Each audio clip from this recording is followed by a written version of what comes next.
The level of a herbarium sheet does not carry information on option A, local names. It is incorrect because it includes the local names of the plant, as it helps in identifying and connecting the specimen to regional knowledge. Option B, height of the plant. The height of the plant is not included on a herbarium sheet.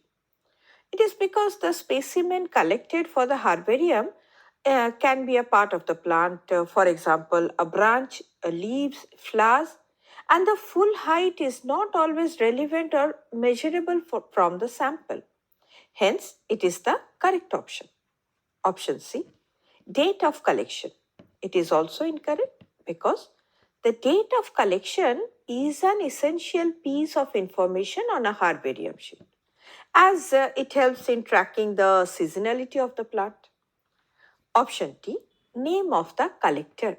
It is also incorrect because the name of the collector is included on a herbarium sheet to credit the individual who has collected the specimen and to maintain the record for reference or if there is any query.